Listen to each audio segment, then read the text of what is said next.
Baby boomers, get excited. This is the podcast that's for you, by you. The Boomer Business Owner is the only podcast dedicated to helping baby boomers successfully start and run an online business. If you're ready for empowering conversations with successful online entrepreneurs, then grab a coffee and listen into your host, Charlie Posnick. Welcome to the Boomer Business Owner. My guest today is Gideon Shalwick. Gideon is an honorary baby boomer and a seasoned video marketing expert. He is the founder of Splashio.com, a specialized video production service focused on making your videos look amazing, and the co-founder of VRoll.com, a platform for helping you get a ton of views and traffic from YouTube video ads. Gideon freely shares his knowledge about successful video marketing at GideonShalwick.com. Hey, Gideon, welcome to the show. Hey, Charlie. Thanks for having me. Looking forward to it. Would you be kind enough to maybe explain in layman's terms what it is that you do? Ooh, that's always a tough one. When my parents' friends ask me, "What do you do, Gideon?" or when I meet new people, I normally just say, "I'm in IT and information technology," and then they leave me alone because then it's like, "Okay, we're not going to talk to you." But I guess our audience listening to this is perhaps a bit more qualified. I basically create audiences on the internet. And then I basically look for problems that they have, and then I solve those problems for them through a various number of ways, either through information products or through productized services or software that I sell. So that's basically the big picture of it. So looking for big audiences with big problems and then solving those problems for them. And focused on the video space? Yes. So at the moment it's video, or at least for the last quite a few years, it's certainly been video, and just focusing on video marketing and any issues and problems related to the video marketing industry for sure. Now, you mentioned a couple different ways that you go about serving the market through information product or productized services. So I'm your friend, I'm your neighbor. I come to you and say, "Hey, Gideon, I'm sort of, thinking about doing some different things online, and I'm an accountant and I know Excel or something like that. I have a lot of different skills and I'm kind of choosing between them." Can you talk to us about the different monetization options that you were kind of referring to a few moments ago? Yeah, sure. I mean, the key thing is that if you can find a hungry crowd on the internet, so in other words, a crowd that has a problem that you can solve, or a crowd that has a specific desire that you can help them with, that is a big deal. So it really all starts with who it is that you want to target, and when you can do that, when you can target those people and build a tribe, build your own crowd, so to speak, then the monetization becomes very, very easy. It becomes, relatively easy, put it that way. So that's really the first step, is being able to find a way to get the crowd along for the ride. Well, and then from there. Allow me to interrupt for a second. So how do we find that hungry crowd, the people with the problem or people with a desire? What I found, one of the best ways to do this is to focus in an area that you're knowledgeable about, that you have experience in. And often that's the best place to start because you know a lot about it. You have empathy for other people in that same space, and you have empathy for the kind of problems and issues and challenges that they have. Whereas if you target an industry that you're totally new to, while it can be exciting, there'd be a learning curve to get to know that marketplace. And, it really comes down to the better you know your audience, the better you know your target customer, the better you can serve them, because the better you'll understand their problems. And that's really what it comes down to. I think that when it comes to success with this stuff is that you've really got to understand what's going on inside your prospect's head. You've got to understand it so well, because if you don't understand it, you're gonna create solutions that nobody wants. And that's no good. And I've done that plenty of times where I'd come up with an idea that I think is cool, and that I think would sell, but it would, I would buy it, but not necessarily anyone else, or not necessarily anyone in my target audience. So I think that's just absolutely key. And if you focus on an area that you're knowledgeable in or experienced in, that's so much easier, because you can see the problems much clearer, and maybe even you yourself have experienced those problems yourself, and that you think no one is solving, and maybe you can then come in and solve those problems. That's a classic case of starting businesses where, in fact, I've done that too. Splashio is a good example of that, and V-Roll now too. Both of them, I needed the solution for myself, and because I was in the space, I also knew that other people happened to need that solution as well. And same with V-Roll, with video traffic or paid video traffic on YouTube. I wanted to do that, but I struggled doing it right, and I struggled getting results. So I created a platform that helps me do it much easier, and of course, other people want to have that as well. So that's a key thing. Another thing to look at when you're looking at your target audience is to make sure that there's enough of them around, and that you're actually targeting a big enough problem. And there's lots of problems to solve, but some problems are bigger than others. Some are more pressing and more urgent than others. So you want to go after those ones that are pressing and urgent and big. People, the sort of stuff that people lose sleep over, or they stay awake at night thinking about it, thinking, how do I solve this damn thing? And so that's important, getting that crowd right.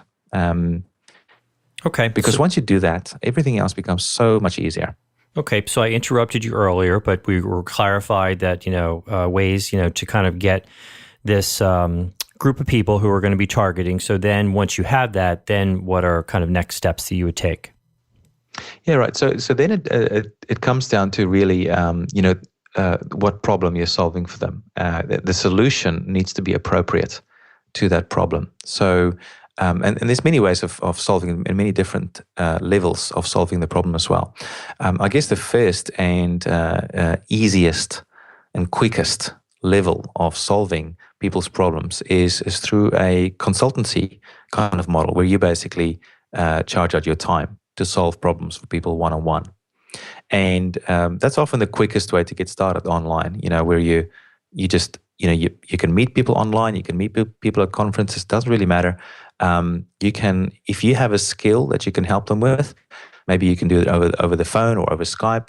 We're chatting over Skype now, right? So you can have consultancies over Skype. There's a bunch of things you can do by just selling your time. The great thing about that is that there's hardly any preparation required. You don't need to spend a lot of time creating a product. You don't even need a fancy website. You can do everything through email if you wanted to. It helps if you have a website, of course.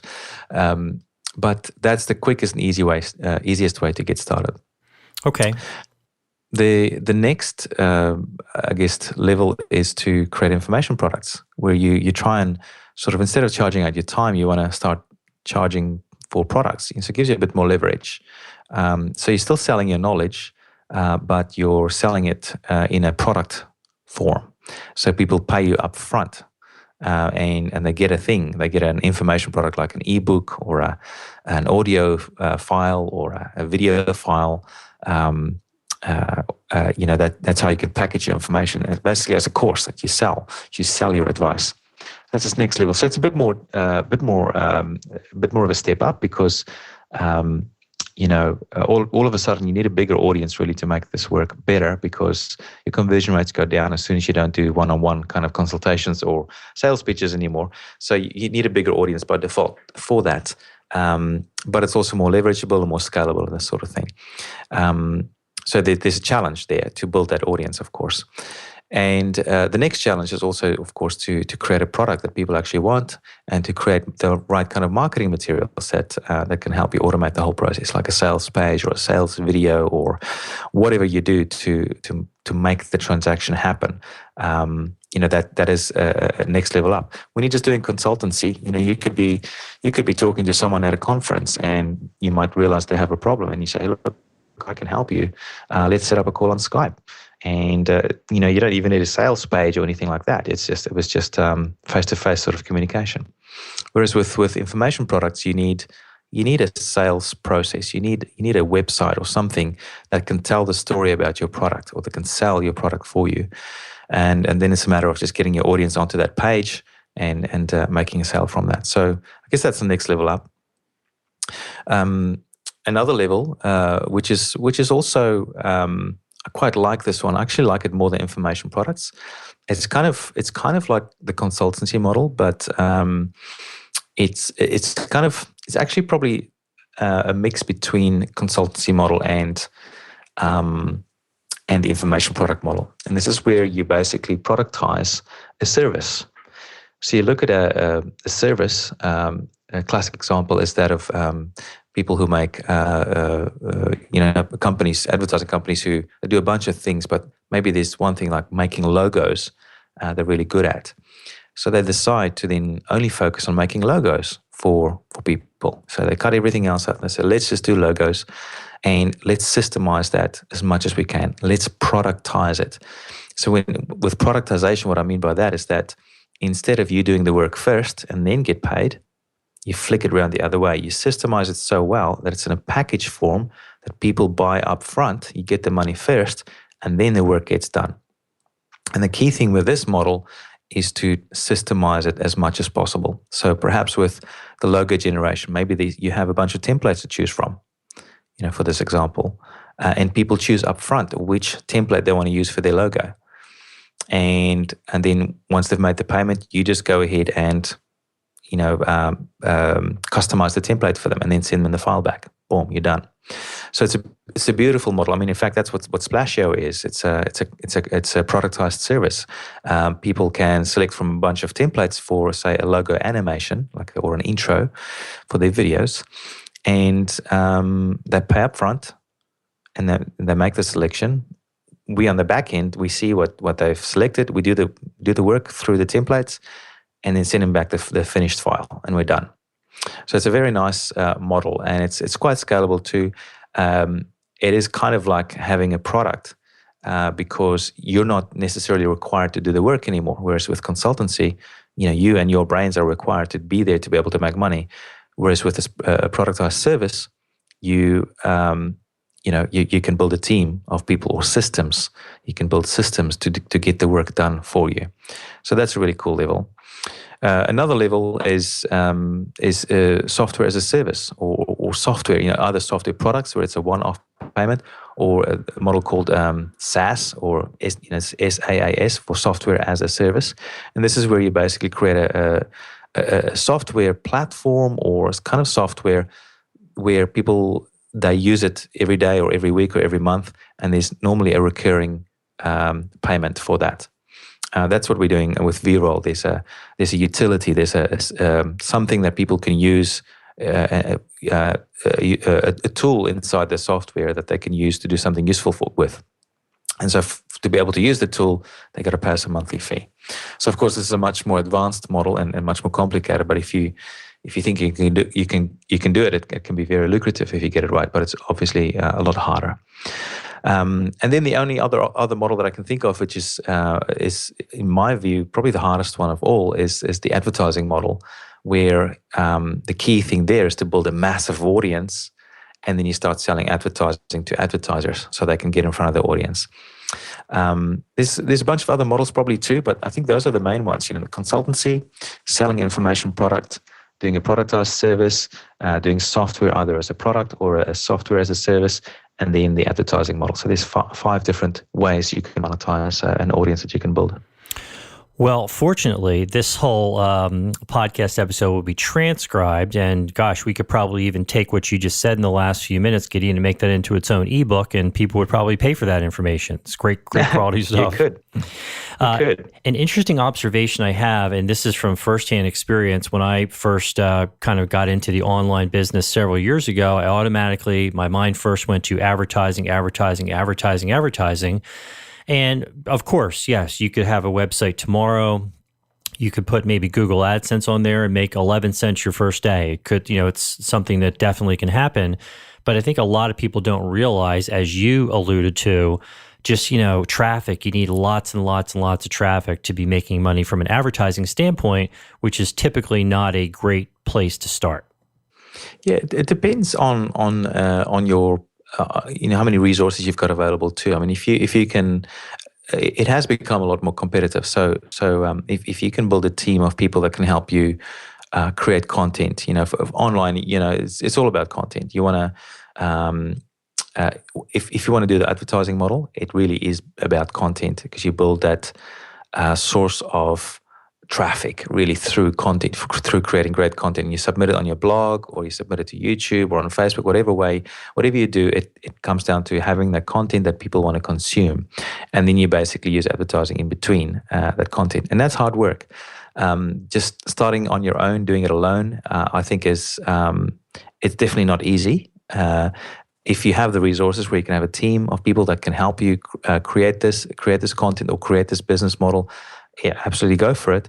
But it's definitely not. It's not an easy business model. But if you can pull it off, it can be very lucrative. A friend of mine, Albor's Fowler, he runs I think it's the second biggest car website in the country, in Australia here.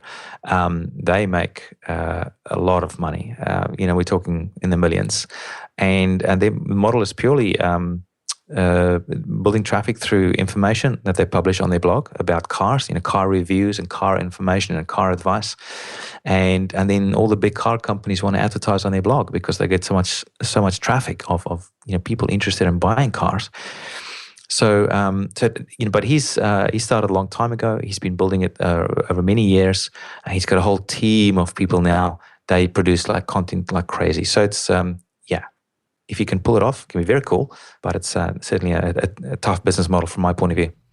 Now, Gideon, can I or one of our listeners come to you? Do you do coaching, one-on-one coaching? Could we come to you and say, Gideon, I'd like you to help me think through this process. I have a couple of ideas. Let's, help me pick one and help me figure out, how I should get started. Maybe I'm doing a little consulting now, but I want to figure out how to do an information product or something like that. Do you do that one-on-one coaching with people?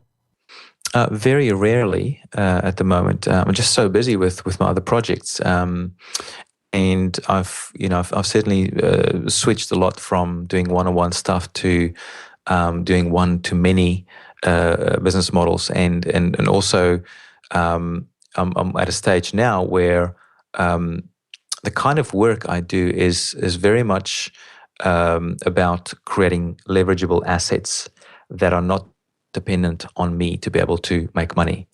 So, for example, the V-Roll business and also Splashier, both those businesses are independent brands of me.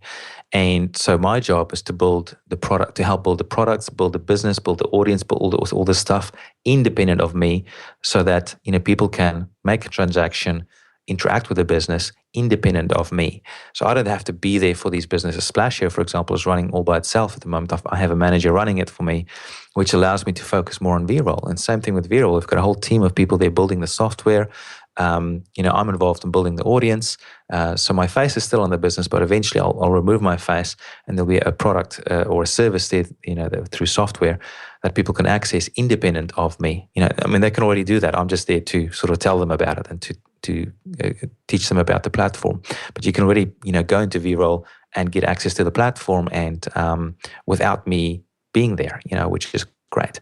So that's why I've moved away from sort of one-on-one kind of consultancy. So what I'm saying, rarely, if there is a good match and a good opportunity and people can afford my time, then I'm willing to consider it. But it's kind of a glorified consultancy role, really, because I'll still be charging out my time, even if someone pays me $5,000 an hour.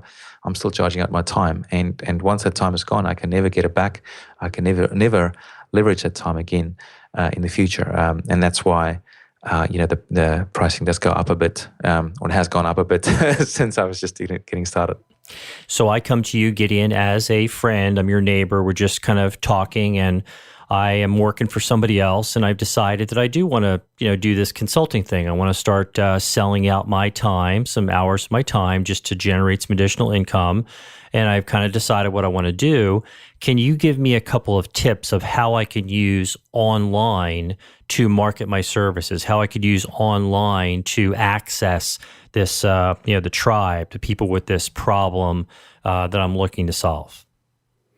Yeah, I mean, I guess the first advice about online is not necessarily to get caught up with the online thing necessarily. For me, I always first look at the lowest hanging fruit. So if you're going to do the consultancy thing, ask yourself who in your networks, whether it's online or offline, doesn't matter, could you be helping? Which events, physical events, could you be going to where you could meet other people who might be able to make use of your brain or your consultancy service? Definitely think in terms of solving problems for people as opposed to just being a consultant. Think of yourself as a problem solver. What problems can you solve for people? That's really important. So it doesn't have to be online. Online can sometimes be unnecessarily tricky. And the thing is, with cash flow, you can do a lot. If you get some good cash flow coming in through your consultancy, doesn't matter where that audience is coming from. You can start investing in building an online audience. Perhaps you could use that money to pay for traffic, which is the quickest way of getting traffic these days. Perhaps you can use that money to pay for someone to build a website for you, or pay for someone to do a social media strategy for you. So it's all about. I mean, all of this really is designed to help you get that cash coming in, to help you build your business further and help you build that leverage. So yes, it could be online, but don't get stuck on that. Look for the lowest hanging fruit. Look for where you already have contacts, where you already have networks of people who might be interested in your services. And perhaps online is one of those. Maybe online is your main one for that. Who knows? Places you could look for an audience is often in forums, Facebook groups, Google groups. There's a bunch of places you can look for audiences, I guess. But yes, I would certainly look for the lowest hanging fruits first, and go for those first for generating cash, and then building it from there. Got it. And any, just general resources. It could be an ebook, it could be a course, it could be a blog, a website that you might recommend to a listener to this podcast who is looking to kind of educate themselves a little bit on something online. Maybe it's building a landing page or building a simple website or doing, some Facebook ads or things like that. Just, different things to a general maybe resource where we can get some good online information. Yeah. Okay. So before I advise on that, the first thing you got to ask yourself, are you going to be doing all this yourself? Or are you going to build a business where you can get other people to do it for you? And it comes back to really what your key strengths are. If your key strength is the technical sort of stuff, then by all means, go and find information on how to do things technically. But if you're not a technical kind of person, which I think in the baby boomer group, in general, with all the new technologies coming through, I find that the tech stuff really stops people in their tracks and prevents them from really progressing. So in that sort of case, you're better off finding someone else who can do it for you. And, of course, you'll need money to pay for that, especially for the tech stuff. So when it comes to tech stuff, in general, my advice is find someone else who can do it for you. Don't get stuck on it. So I would look for information. It really depends on what you want to do. If you want to do a consultancy sort of thing, there's consultancy courses out there. I'm trying to think. There's Christian Mickelson, I think is his name. He does a lot of stuff on coaching.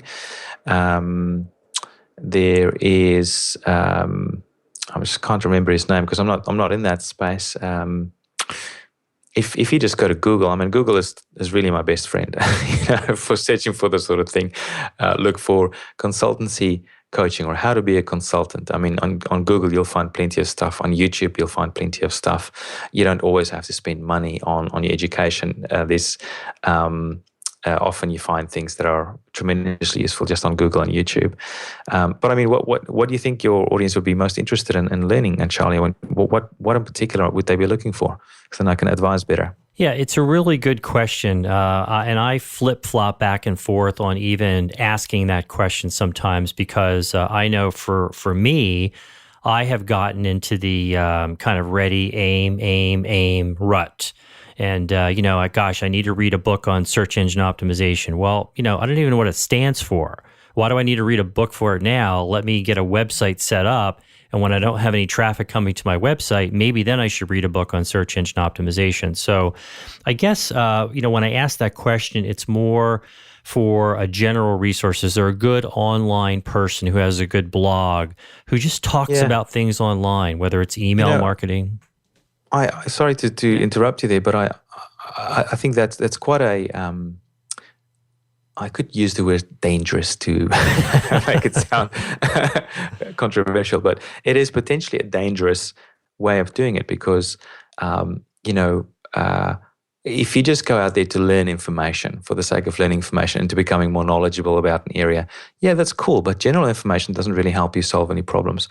I think a much better way, and maybe instead of me recommending a specific resource, I will recommend a philosophy that you could go about, and that is if you see yourself as a problem solver, the world changes because problems, there's always problems to be solved, and there's always unique ways of solving problems.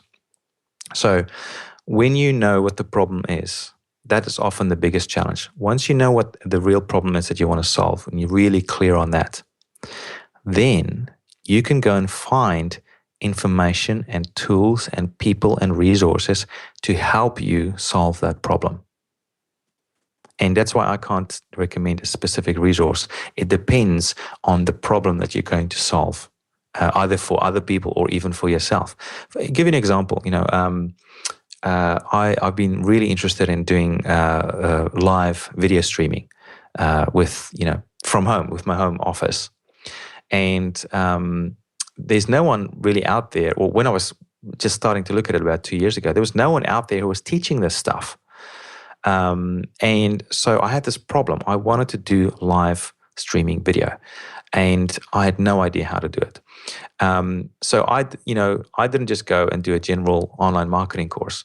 I went and looked specifically for people who could help me solve this problem. This exact problem that I have. I want to know how to do live video streaming. How do I do it? What cameras do I need? What computer do I need? What software do I need? What other resource do I need? Who are the best people that I can talk to?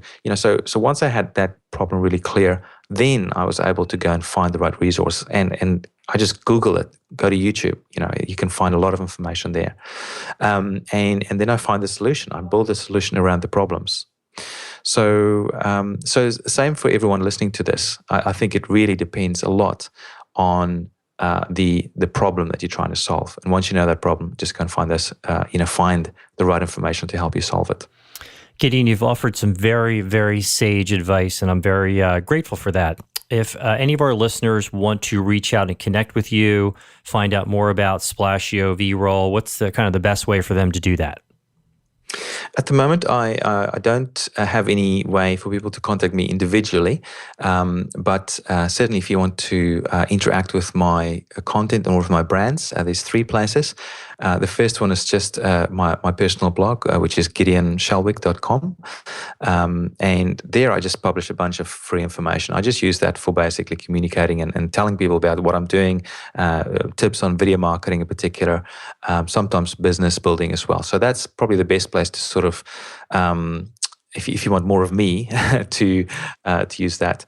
The second one is, if you're interested in making your videos look great, is the Splashio business. So that's just splashio.com. We sell little video clips here that you can add to your videos.